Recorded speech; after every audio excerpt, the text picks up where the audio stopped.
Okay, back out in the garage.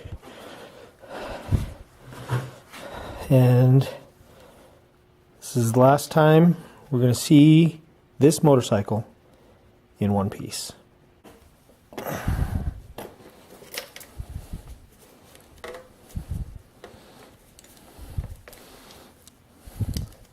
Hopefully I can figure out a better way to deal with the choke return on the other bike.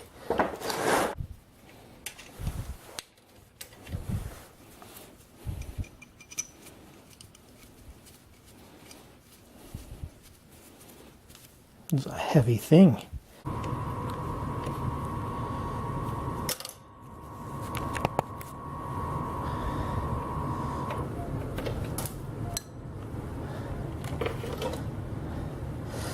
Alright.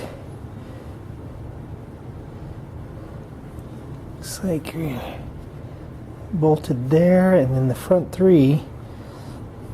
Is that it? Kind of expected that to fall off there.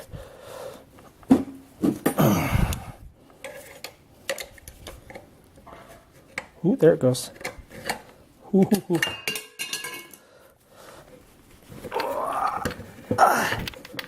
Oh, yeah.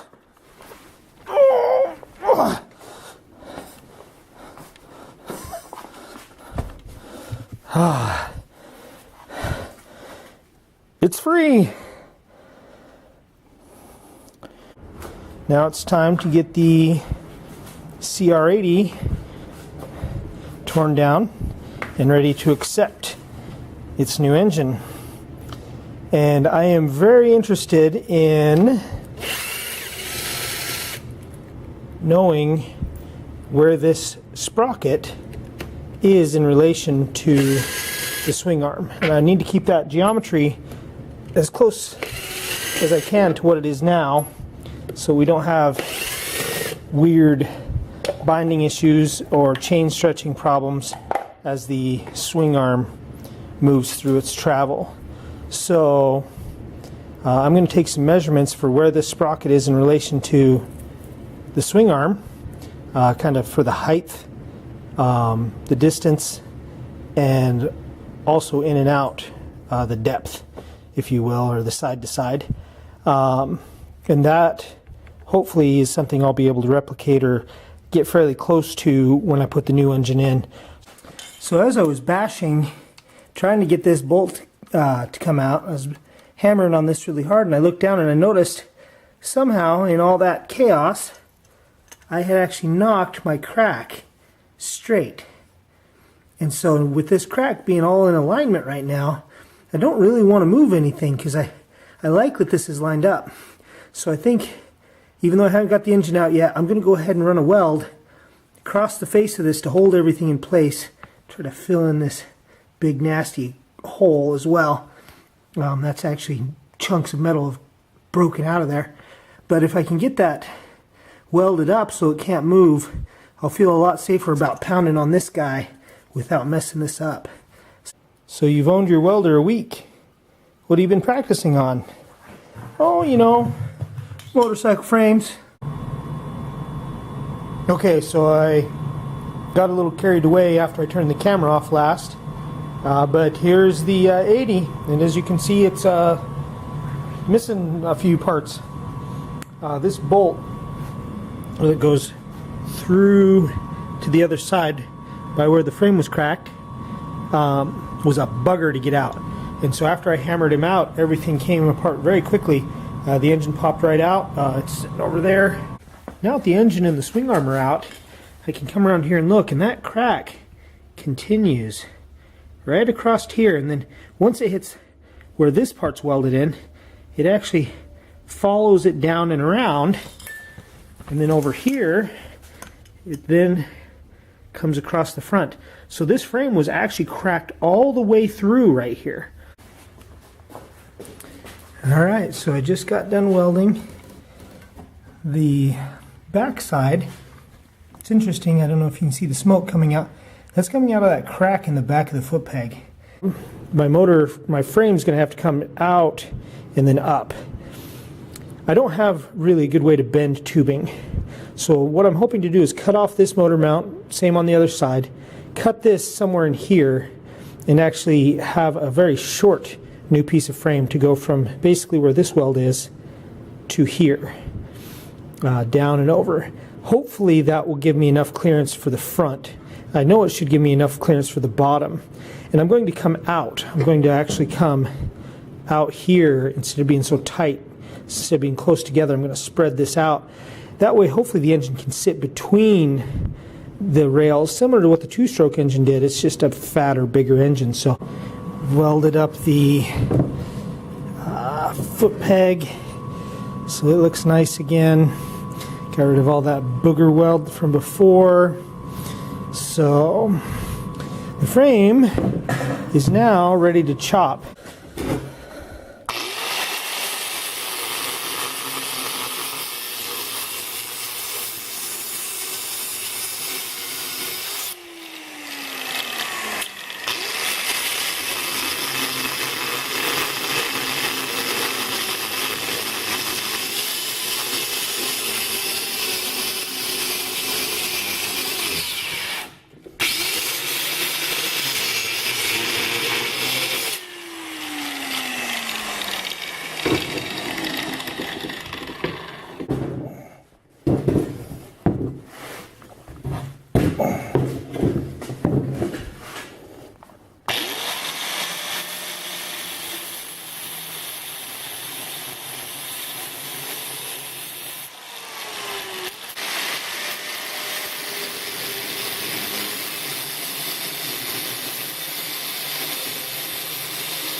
Ah! I did it! This would all fit a whole lot better if I could shift the engine back just a little bit. But in order to shift the engine back, I have to either go up or down because of that motor mount. So I am tempted to actually cut that motor mount off. So I'm going to cut it off, which is very, very weird to do. Never done this before.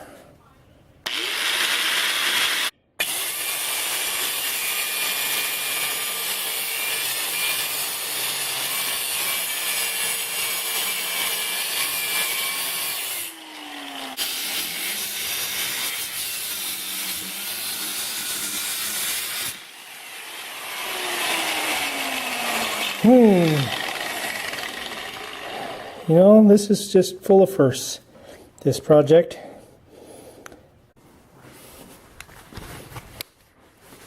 All right. Well, we've got our motor mount. Got it figured out. It has determined pretty much how the engine's going to sit, like I thought it would.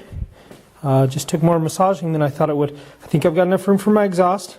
I'm going to shift it just a little bit. I've got some leeway here so that there's a little bit of gap there. Anytime I need to service the valves, I'm going to have to pull the engine. I guess that's what comes with a custom bike. But the exhaust should clear just fine. So the next step is connecting the frame back over here by the pegs and back. And to do that, I have this. And what this is this is an office chair I pulled out of a dumpster. I want to cut this roughly here and here. I'm going to cut it a little long, a little farther back than I think I'm going to need. Probably right in the middle, I guess, for this, because this side up here will be for the opposite side. And get them cut so that I can fit them in there a little bit more and start tweaking and massaging until these pieces fit and become my sections of frame.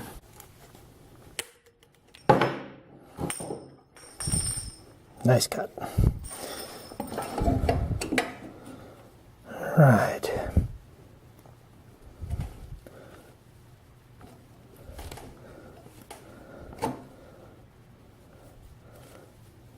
something like that.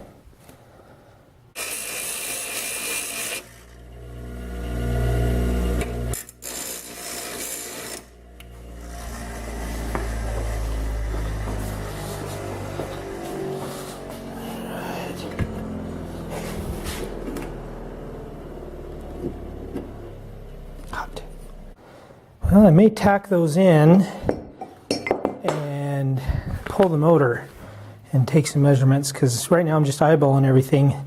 The engine in there, I can't really tell. So, all right, here they are. Ignore the booger welds. I'm getting better, but you know, this stuff's hard. So there they are, all welded in. I like the dimensions.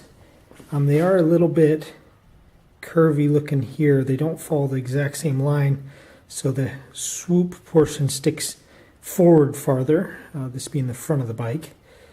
But that gives you a little more clearance for the motor and a bash plate and things, so I'm fine with that. It's really tight down here. The motor kind of sits between these, but I actually have a bolt that's going to be hitting right about here, so I may have to actually get a hammer and dent this. We'll see how that turns out. But all in all, I really actually like how it turned out. I mean, that looks like a motorcycle frame. So I think I'm going to test fit the engine some more, make sure I like how it fits. So we'll do that next. Let's get that engine in here. Everything's fitting pretty good. I just removed this back off of the engine in here. And I've made these two little mounts, and I'm gonna round them over and do different things first.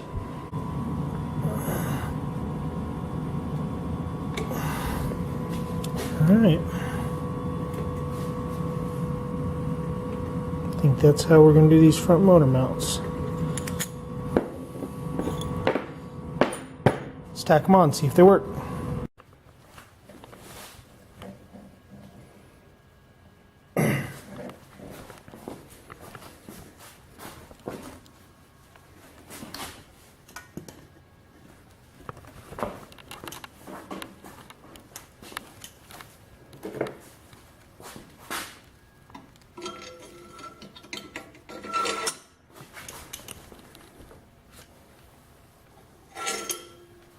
All right, I think they're good. We're going to weld them up.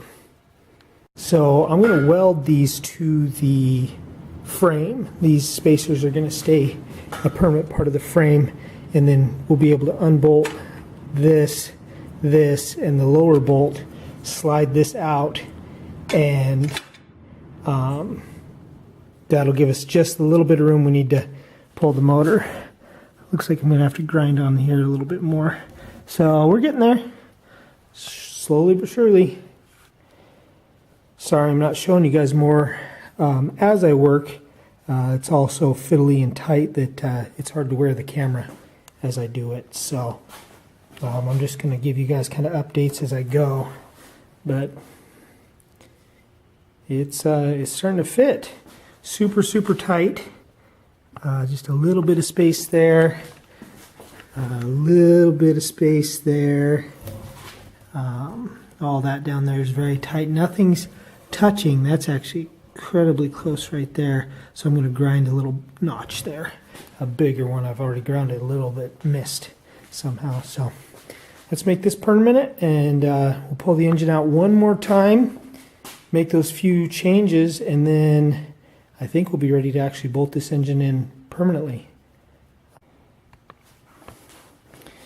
All right, I've had this engine in and out of here so many times now. Just wanted to go over one more time what we've got. So you guys are familiar with how the rear motor mount works. Now we have our front motor mount. And this is the old original motor mount. We've modified it a little bit. And it's going to slide right up in here and bolt like that.